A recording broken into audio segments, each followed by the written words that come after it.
Hello and welcome back to part 4 of the Into the Continuum tutorial series. My name is John Dickinson. In part 3 of this series, we looked at working with shape layers to create various graphical elements and using continuum effects like halftone, prism, and misalignment to create the Into the Spider-Verse look. In this section, we're going to continue breaking down the graphical treatment, focusing on the font sequence, adding stock vector graphics, and more particle effects. So let's jump in. In part 3, we finished by breaking down this particular look. The next frame in the animation, if I move forward one frame, takes us back to the Title Studio text. That's this layer here. You can see it's been split again. And above that, once again, is an adjustment layer with the prism effect applied. And you may remember from part 3 that just pushes the text forward slightly and splits it into the RGB channels. Moving on to the next frame, the prism is no longer visible because that's just a one frame adjustment layer. But we now have this halftone adjustment layer using BCC Halftone. We also have a drop shadow, and you can see here's the drop shadow here. Notice how, once again, the drop shadow is only being cast on the layer below and not on the transparent area. And that's because I have the preserve transparency checkbox checked. Turn that off, and then we're going to see the drop shadow on everything, including the transparent areas. And behind all that, we have this really nice dripping ink splotch look. And once again, this is using Adobe stock. I've just filled it with this bright orange. And you can see I've also added a few masks to make these drips animate. Just pressing M on the keyboard will reveal those masks. Got a few keyframes there. And rather than just having a static image, I thought it'd be nice just to animate those masks, just the mask paths, just to have those dripping down a little bit. And that's super simple to do. Just basically create a simple mask.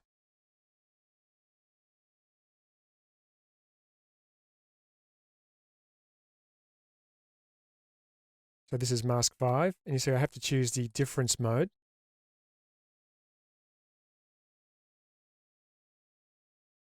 And then just setting keyframes for mask path. Set the first keyframe, and then just drag that down to reveal it.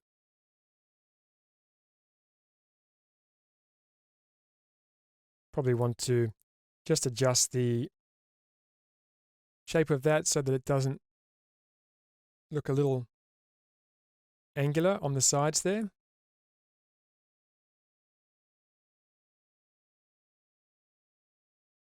More like that.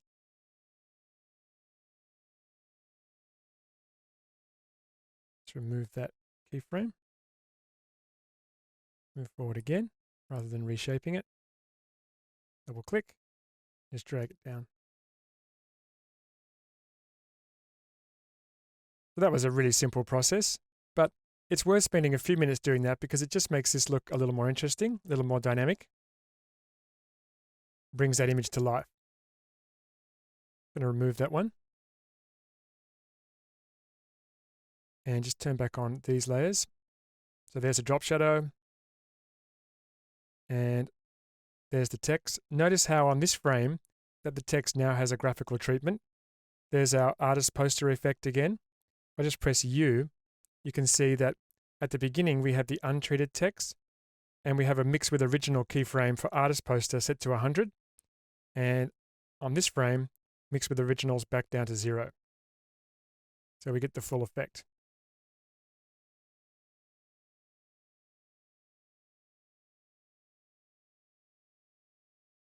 And there's the halftone. And above that also is the Adobe ink splotches that we used in the previous tutorial. Just turn that on. And notice that this also has the preserve transparency checkbox checked so that we don't get any of those splotches on the background, especially with this one because it's got a lot of splotches. Once again, I can just turn that on, click on that layer, and I can just drag that around and just find the ideal frame. Just moving forward again. Make sure I've got these turned on. So you can see above that we have another prism adjustment layer.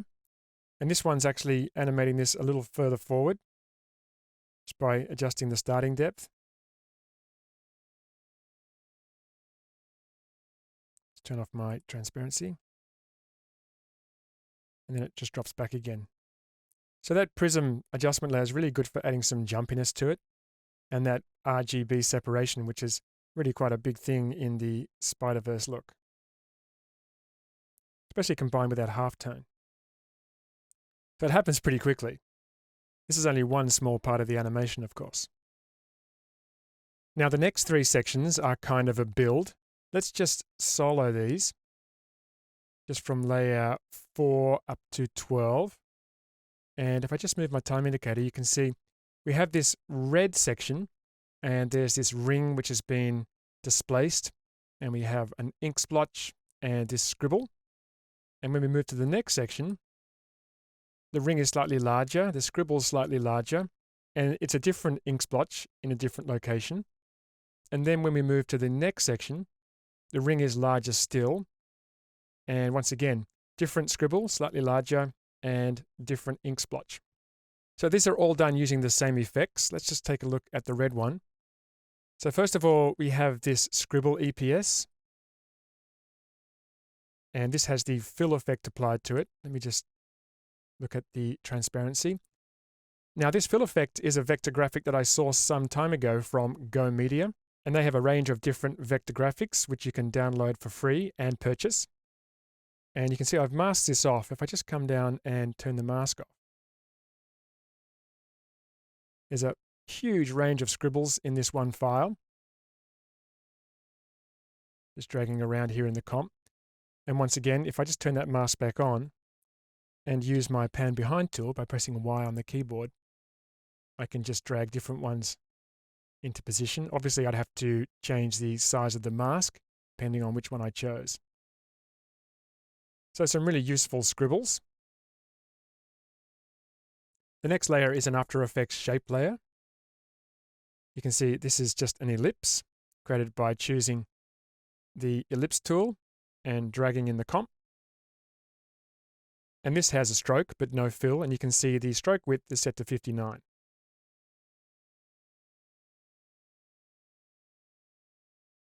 And there's no animation in here.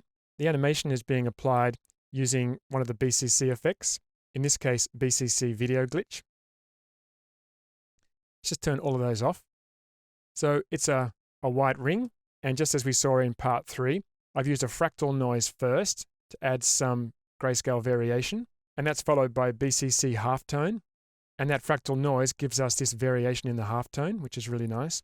And then I've actually followed that by BCC Grunge, and BCC Grunge has added some nice scratches to that. And you can see here I've used the Ralph Steadman ink splatter from the texture list. And rather than using the color for that, I've just twirled open apply, and I've chosen the multiply blend mode. Just a nice quick way to add some grunge to this without having to source any stock images. And that's followed by BCC Video Glitch. If we twirl open Video Glitch, you can see I have Shift enabled and Flicker enabled. The main thing in here is Shift, and that's displacing this on the X-axis. And that's giving me some auto animation. And one other thing to mention, the color for the ring is coming from halftone. We're coming down to color and angles and changing the paper color. If I reset that, you can see the default paper color is white, so we get this default black and white. But by choosing a red, I get this lovely red. And the ink splotches are the ink splotches we've already seen in the previous tutorials. Once again with fractal noise and halftone. And once that was set up, it was just a case of duplicating that and just changing the size of the ring, choosing a new scribble, choosing a new ink splotch, changing the halftone paper color to blue. And once again, slightly larger ring, different scribble, different ink splotch, and changing the halftone paper color to green. And we get this animation where the ring appears to scale up.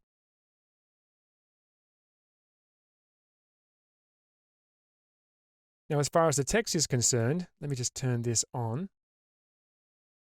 I'm just going to turn off the BCC Time Displacement effect for a moment. And this looks somewhat different to the text that we've seen in the previous tutorials. So let me just double click to open that. And you can see here in the text comp, remember we have mostly the Title Studio text, which is this text here, but I've also added this comp here, the font cycle comp. So we hit this font cycle comp, and then we cycle through a bunch of different fonts. Let me just double click that. And in here, I've sequenced 5 different text layers, and these are all different Adobe fonts. And you can add Adobe fonts up here in the character panel by clicking on Set Font Family and choosing Add Adobe Fonts. Let me just preview this. And you can see by offsetting those in time, we get this really nice sequence. Now let's just take a quick look at the treatment of these. The first one here actually has some depth to it. And you may have noticed up here on the top right that the renderer for this comp is set to Cinema 4D. You can see that this layer here and this one down here, number 4, is actually a 3D layer. And if we just press UU, under geometry options, I've got extrusion depth set to 80. There's also an animator in here, a text animator. And you can see I've got a front color and a side color. And it's quite simplified text. There's no bevel. I just wanted to add some really nice contrasting colors. And also importantly, if I click up here on the spanner, you can see under the Cinema 4D renderer options, I've set quality right down. There's no need to push this right up to extreme because this is really simplified text. And I just decreased that quality as far as I could until I was happy with the render quality, but I was getting the fastest render times possible. The next layer is only 2D, and you can see here I've got the Fractal Noise halftone setup, and also a drop shadow on this one. Next one is the same, Fractal Noise halftone and drop shadow. And the next one is the same as number 1, just a different font. And the next one is just pink text. This already has that pencil sketch look, that's the font that it is, so it didn't need any halftone or any other treatment. And as you can see, we get a really fast preview. So just pressing the Tab key and left arrow key to come back to FX, then the space bar. Now to make this even more interesting, I've used the BCC Time Displacement effect. Let me just turn that on. And the BCC Time Displacement effect works with a map layer. And you can see the map layer I've chosen here is bang number 1. And that's the shape layer we looked at in tutorial 3. This layer right down here.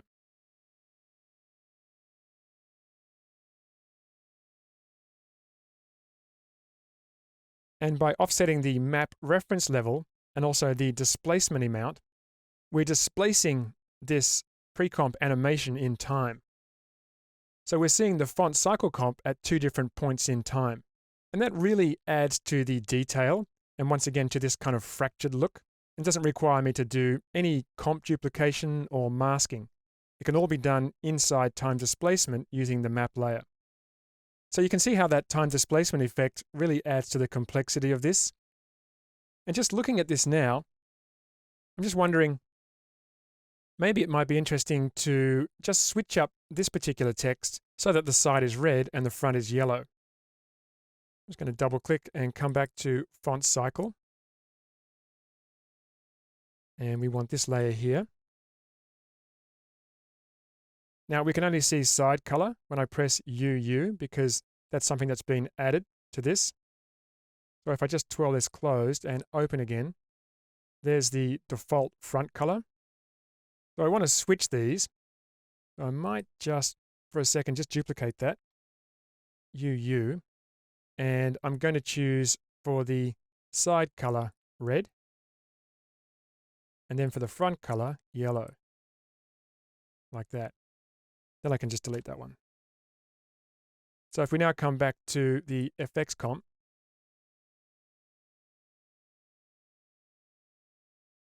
I'm just going to come up to my edit menu and choose purge because this is a time-based effect. So I'm just going to purge all memory and disk cache. And there we go. So that's definitely something to keep in mind when you are working with time-based effects. Okay, so that's how it looks by changing the front of that text to yellow. And it does look to me like there's a little bit too much yellow in there. That's probably why I decided to go for red.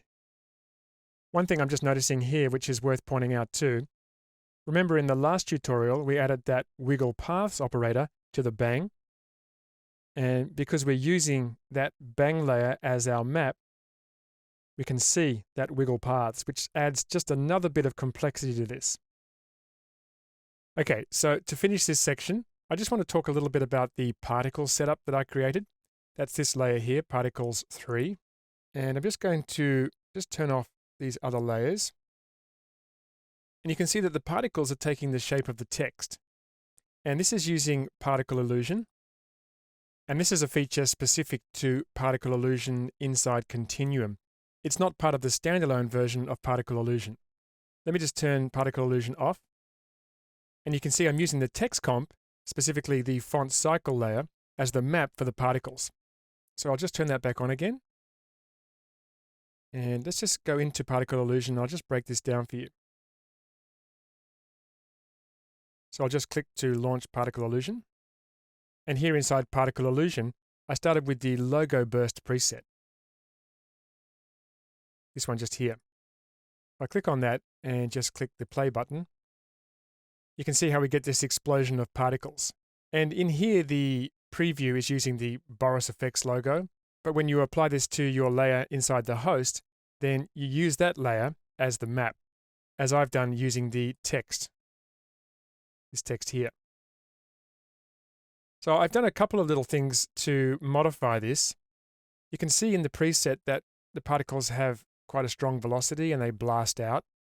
I've basically stopped all of that, and I'm using a force to control how these particles move. Just open up layer 1, and there's logo burst. I'm just going to close up these forces just for a moment. If I twirl open logo burst, you can see I've animated the number of particles for the emitter. I just click on that. You can see at the beginning we have just 50 particles, and at about 7 frames that increases to about 400, and then 1 frame later that drops right back down to 0.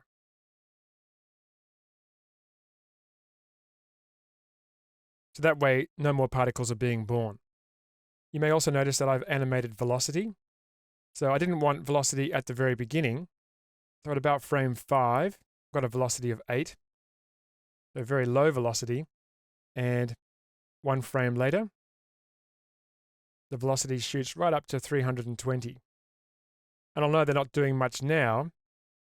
When the force comes into play, just come back to the beginning, you can see that shoots those particles out. And I just wanted them to have a little bit more velocity once they were in motion. Now this force is a point force.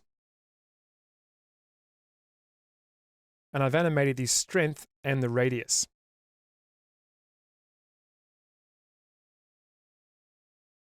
So I've given a little bit of time for the particles to build up, and then at a certain point, the strength goes from about 141, and on the next frame, it goes right down to minus 2500.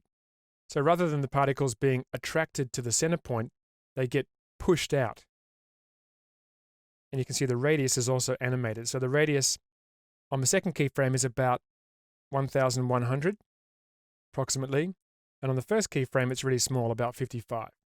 So I haven't been too specific with these values. So if I press play, this happens very quickly. Particles build up and then shoot out.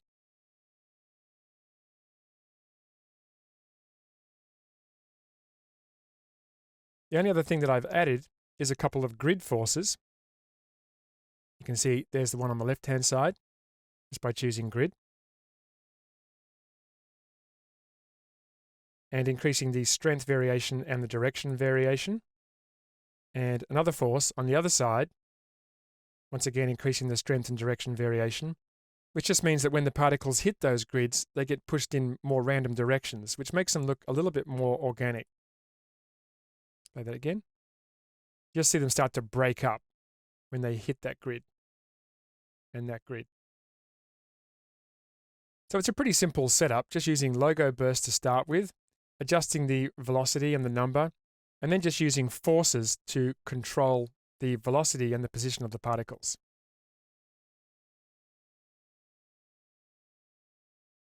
You can also see that our text actually changes to different styles, and we'll be looking at that in the next tutorial.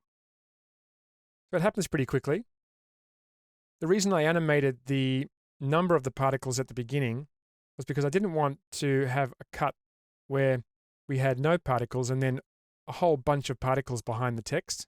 Let me just unsolo that. So you can see we can only see a few particles on that frame,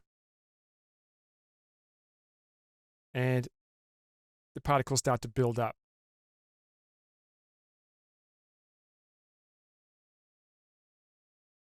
And then at a certain point, the force kicks in and blasts them out. And I'd already created the ring with the shape layers, so I thought using the point force type and pushing this out in a ring shape kind of helped match that look. I could have just had to sort of blast out from the center, but I thought having this sort of shockwave sort of look was a little more interesting. So the particles are just another graphical element that just add another level of complexity and interest to this look. Okay, so now we're ready to move on to the drippy style reveal, and we're going to take a look at that in part 5. So thanks for watching, and be sure to visit borisfx.com to take a free trial of Continuum and to see more videos about all of the Boris FX products.